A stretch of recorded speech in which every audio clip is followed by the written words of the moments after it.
दोस्तों, छोटे से गांव में रहने वाला किशन अपनी आंखों से बहुत परेशान रहता था। उसकी आंखों में जलन होने लगती थी। उसे कभी कभी धुंधला दिखाई देने लगता था। आंखों से पानी निकलता था और वस्तुओं पर जब वह ध्यान केंद्रित करता था तो उसकी आंख की मांसपेशियों में तनाव होने लगता था। नजदीक की वस्तुओं को देखने में भी उसे परेशानी होती थी। वह जब भी पढ़ने बैठता तो सिर में भारीपन लगने लगता था। अभी उसकी कोई खास उम्र भी नहीं थी। मात्र 20 साल की उम्र में उसे ऐसा एहसास होने लगता था कि जैसे उसकी आंखें उसका साथ छोड़ रही हैं। 20 साल की उम्र में उसे चश्मा लग चुका था। वह किसी भी तरीके से चश्मे से छुटकारा पाना चाहता था। वह चाहता था कि उसकी आंखें स्वस्थ हो जाएं और उसे सही से दिखाई देने लग जाए। उसकी आंखों का धुंधलापन पूरी तरह से समाप्त हो जाए। एक दिन उसने अपनी सारी समस्या अपने एक मित्र को बताई। उसके मित्र ने कहा कि मैं एक ऐसे सन्यासी को जानता हूं जो कि आयुर्वेद के बहुत अच्छे जानकार हैं। हो सकता है कि वह सन्यासी तुम्हारी आंखों का चश्मा उनके बताए हुए तरीकों से उतर जाए। किशन ने जब अपने मित्र के मुंह से यह बात सुनी तो वह अपने मित्र से कहने लगा कि दोस्त, मुझे जल्दी से उस सन्यासी के पास ले चलो।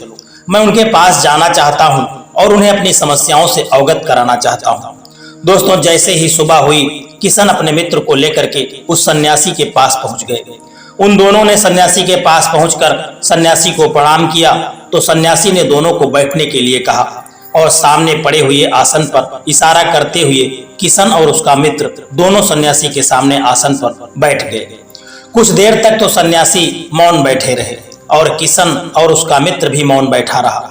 फिर थोड़ी देर के बाद किशन के मित्र ने सन्यासी से कहा कि महाराज, मेरे मित्र की आंखें बचपन से पूरी तरह से स्वस्थ थी, लेकिन अब इसकी आंखों में कुछ समस्या है।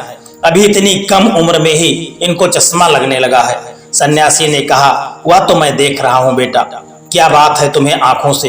क्या समस्या है? क्या तुम अपनी परेशानी मुझे बता सकते हो? किशन ने कहा कि अभी कुछ दिनों से मेरी आंखों में जलन होने लगती है और आंखों से पानी निकलने लगता है और जब भी मैं कुछ पढ़ने बैठता हूं तो मेरे सर में भारीपन रहता है। मुझे आंखों से धुंधला दिखाई देने लगता है। नजदीक की चीजों को मैं स्पष्ट देख नहीं पाता हूँ। अभी इतनी उम्र में ही मुझे चश्मा लगाना पड़ रहा है। मैं बड़ी आशा और उम्मीद के साथ आपके पास आया हुआ हूँ कि आप मुझे कुछ ऐसे तरीकों के बारे में बता दें जिससे अपना कर मैं अपनी आंखों को स्वस्थ कर सकूं। सन्यासी ने मुस्कुराते हुए किशन से कहा कि अवश्य, आंखें हमारे शरीर का सबसे अहम हिस्सा है और इसका ध्यान रखना भी हमारा ही कर्तव्य बनता है और ध्यान रखना जरूरी भी है। लेकिन आज के समय में प्रदूषण, टीवी, कंप्यूटर और मोबाइल से निकलने वाली किरणों के लगातार संपर्क में रहने से इसका सीधा प्रभाव हमारी आंखों पर पड़ता है। यही वजह है कि इन दिनों छोटे बच्चों को भी आंखों में रोशनी कम होने लगी है और उन्हें भी चश्मा लगाने की जरूरत आने लगी है।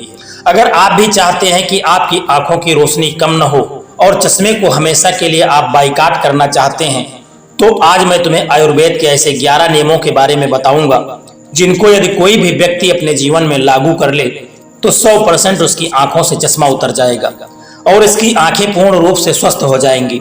आंखों पर हमारे प्राचीन ऋषियों ने एक उपनिषद भी लिखा हुआ है जिसका नाम है चक्षुपनिषद।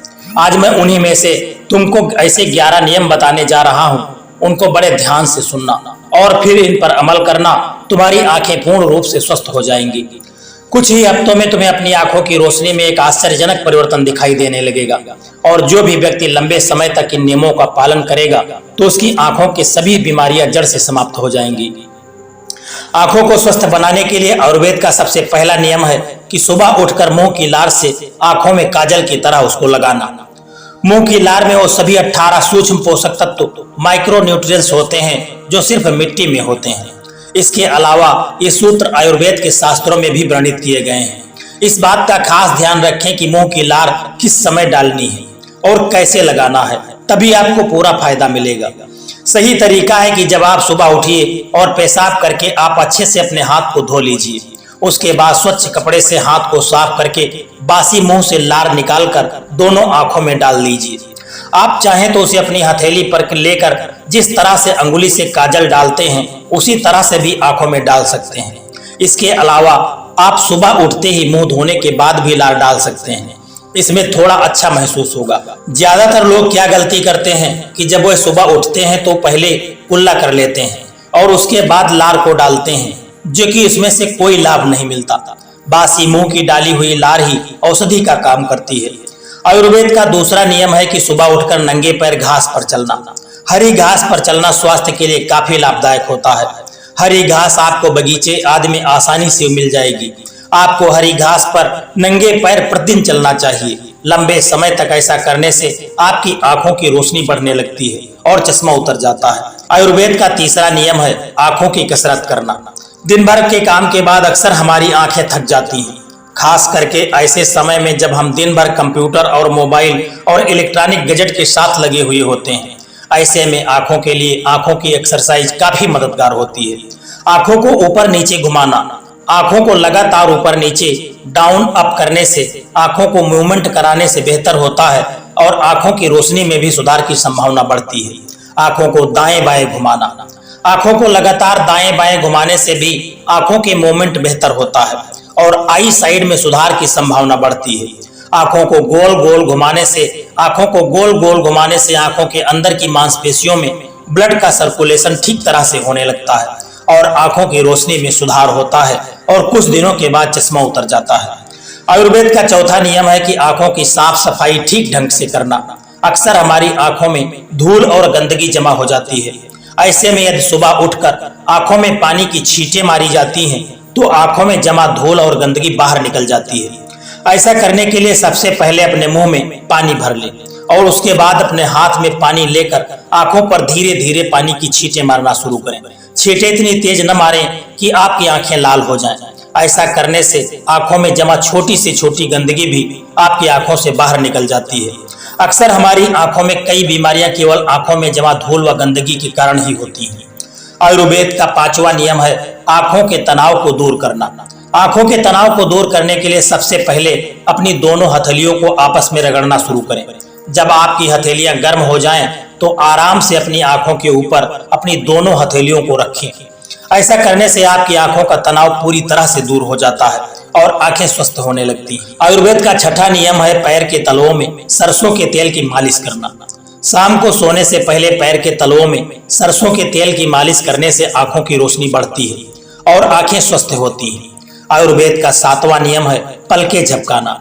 जब आप देर तक लैपटॉप या किसी इलेक्ट्रॉनिक गैजेट के सामने रहें तो कोशिश करें कि ज्यादा देर तक आप आंखें को फोकस न करें। पलक झपकाना आपकी इसमें सहायता कर सकता है। यह आंखों की एक अच्छी एक्सरसाइज है जिससे आंखें सूखती नहीं है और धुंधलापन नहीं आता। आयुर्वेद का आठवां नियम है कि सूर्य देव को देखना। दोस्तों, आयुर्वेद में सूर्य को आंखों का डॉक्टर कहा गया है। आपको प्रतिदिन 5 मिनट तक सूर्य देव को देखना है, लेकिन यह काम आपको दोपहर और तेज धूप में नहीं करना है। सूर्य देव को आप तभी देखें जब सूर्य उदय हो रहे हो या फिर सूर्य अस्त हो रहे हो। शुरुआत में आप इसे 1 मिनट तक करें और धीरे धीरे यह अभ्यास बढ़ाते हुए आप 5 मिनट तक कर सकते हैं। सूर्य का दर्शन करते समय सूर्य की किरणें हमारी आंखों में अवशोषित होकर हमारी आंखों को ठीक करती हैं। आयुर्वेद में सूर्य को आंखों का डॉक्टर माना गया है। आयुर्वेद का 9वां नियम है पेट को साफ रखना। कहते हैं कि जिसका पेट साफ रहता है उसको कोई भी बीमारी नहीं आती और उसकी आंखें भी स्वस्थ रहती हैं, जिसे कब्ज नहीं होती है और उसका पेट सुबह एक ही बार में साफ हो जाता है। उसे शरीर में कोई भी बीमारी नहीं आती। ऐसा करने के लिए आपको प्रतिदिन 16 घंटे का उपवास रखना चाहिए या हफ्ते में एक दिन 24 घंटे का व्रत करना चाहिए। ऐसा करने से भोजन पूर्ण रूप से पच जाता है और एक ही बार में सुबह पेट साफ हो जाता है, जिससे शरीर में जमा गंदगी पूरी तरह से बाहर निकल जाती है और शरीर स्वस्थ रहता है और हमारी आंखें भी स्वस्थ होती हैं। आयुर्वेद का 10वां नियम है त्रिफला के पानी से आंखों को साफ करना। महर्षि वाग्भट ने त्रिफला को इंसान के लिए अमृत के समान बताया है। त्रिफला 3 फलों से मिलकर बनता है, आंवला, हरड़ और बहेड़ा। त्रिफला बनाते समय इसकी मात्रा का खास ध्यान रखा जाता है। इसकी मात्रा आंवला 3 गुना, बहेड़ा 2 गुना और हरड़ 1 गुना होना चाहिए। इन तीनों के बीजों को निकाल करके कूट कर और छान करके रख लेना चाहिए और शाम के समय 1 चम्मच त्रिफला चूर्ण 2 गिलास पानी में किसी मिट्टी के बर्तन में भिगो देना चाहिए और सुबह के समय इस पानी को छान करके आंखों को धोना चाहिए। ऐसा करने से बहुत जल्दी ही आंखों की रोशनी में वृद्धि होने लगती है। त्रिफला का चूर्ण हमारे शरीर के लिए काफी फायदेमंद होता है। शाम के समय गर्म पानी या दूध के साथ लिया गया त्रिफला हमारे शरीर की सफाई करता है। त्रिफला बड़ी आंत में जमा गंदगी को बाहर निकाल देता है। आंखों के लिए आयुर्वेद का 11वां नियम है त्राटक क्रिया। त्राटक इधर उधर भटकने वाले मन को एकाग्र और शांत करने के लिए सबसे अच्छा उत्तम माना जाता है। इस विधि में जलता हुआ दीपक या मोमबत्ती, बिंदु आदि को एकटक देखा जाता है। इससे आपका किसी भी चीज में फोकस करने में बढ़ोतरी होती। त्राटक क्रिया कैसे करें आइए बताते हैं। त्राटक क्रिया बिंदु, तारा, सूर्य, चंद्रमा, दीपक और मोमबत्ती आदि पर किया जाता है, लेकिन आप दीपक से इसकी शुरुआत करें। सबसे पहले एकांत में शांत जगह का चुनाव करें। इसके बाद आंखों के बिल्कुल सामने थोड़ी दूर पर दीपक रखें। किसी भी आसन में आराम से बैठ जाएं। सिर, गर्दन, पीठ को सीधा रखें। अंधेरे में ध्यान की मुद्रा केंद्रित करें। आंखों को बराबर दीपक में लाएं। दीपक की रोशनी में ध्यान दें। इसे तब तक देखते रहें जब तक आपकी आंखें थक न जाएं। पलक न झपकने दें। इसके बाद आंखें बंद कर लें। फिर अपनी आंखों को ठंडे पानी से धो लें। इसे आप रोजाना या सप्ताह में 1-2 बार कर सकते हैं। ऐसा करने से कुछ ही दिनों में आंखों की रोशनी बढ़ने लगती है और आंखों पर लगा हुआ चश्मा उतर जाता है। दोस्तों, इन 11 नियमों को बताने के बाद सन्यासी ने कहा कि यदि इनका अपने जीवन में कोई भी व्यक्ति पूरी तरह से पालन करता है तो उसकी आंखों की समस्या पूर्ण रूप से ठीक हो जाती है और आंखों पर लगा हुआ चश्मा भी उतर जाता है। किशन और उसके मित्र ने सन्यासी द्वारा बताए गए 11 नियमों को बड़े ध्यान से सुना और सन्यासी को प्रणाम करके अपने घर को वापस चले गए। किशन ने इन 11 नियमों को अपने जीवन का आधार बना लिया और धीरे धीरे इन 11 नियमों को वह पालन करने लगा। कुछ ही दिनों में उसकी आंखें स्वस्थ हो गईं और उसकी आंखें पूर्ण रूप से स्वस्थ हो गईं और उसका चश्मा उतर गया। दोस्तों, यह वीडियो आपको कैसा लगा है एक प्यारा सा कमेंट करके जरूर बताना और यदि आपको यह वीडियो पसंद आया है तो वीडियो को एक लाइक करके चैनल को सब्सक्राइब करने की भी कृपा कर देना। जय श्री कृष्णा, राधे राधे।